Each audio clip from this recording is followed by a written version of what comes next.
Hi friends, మనం ఈరోజు iPhone 13ని మన మ్యాక్బుక్లో కానీ ఐమ్యాక్లో కానీ మ్యాక్ ప్రోలో కానీ మనం స్క్రీన్ మిర్రరింగ్ చేయాలి అంటే ఎలా అనేది మనం తెలుసుకుందాం. అది కూడా త్రూ యూఎస్బి కేబుల్ ద్వారా.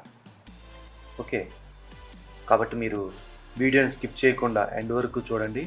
ఇప్పుడు నా దగ్గర ఐఫోన్ 13 ఉందన్నమాట.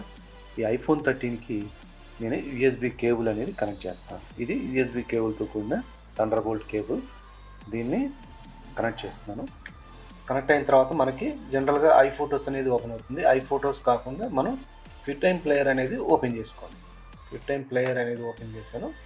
ఇక్కడ ఫైల్ అని ఉంది కదా, దీని మీద క్లిక్ చేసినట్టయితే న్యూ మూవీ రికార్డింగ్ అని ఉంది కదా, దీని మీద ప్రెస్ చేస్తున్నాను. ఇట్లా మనకి ఐఫోన్ 4 చూసారా. ఇప్పుడు మన ఐఫోన్ అనేది స్క్రీన్ మిర్రరింగ్ అనేది మన సిస్టంలోకి వచ్చేసింది అనమాట. ఇట్లా మనం ఇప్పుడు ఏం ఆపరేట్ చేసినా సరే ఇక్కడ ఆపరేట్ అవుతుంది. మనకు స్క్రీన్ మీద చూడవచ్చు అనమాట. వీడియో మన ఫోన్లో ఆపరేటింగ్ చేస్తున్న వీడియో అంతా కూడా మనం ఇప్పుడు స్క్రీన్ మీద చూడవచ్చు అనమాట.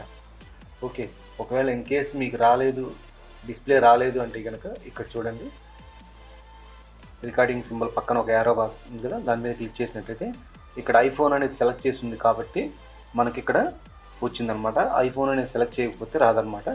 అప్పుడు మనం కావాలి అంటే ఐఫోన్ని సెలెక్ట్ చేసుకోవాలన్నమాట. ఇన్ కేస్ మీరు రాలేదు అంటే కనుక ఇలా స్క్రీన్ మిర్రరింగ్ ఐఫోన్ అనేది సెలెక్ట్ చేయండి ఇక్కడికి వెళ్ళిన తర్వాత. Okay, thank you friends. ఈ వీడియో కనుక మీకు నచ్చినట్టయితే లైక్ చేయండి, మీ ఫ్రెండ్స్కి అండ్ ఫ్యామిలీ మెంబర్స్కి షేర్ చేయండి.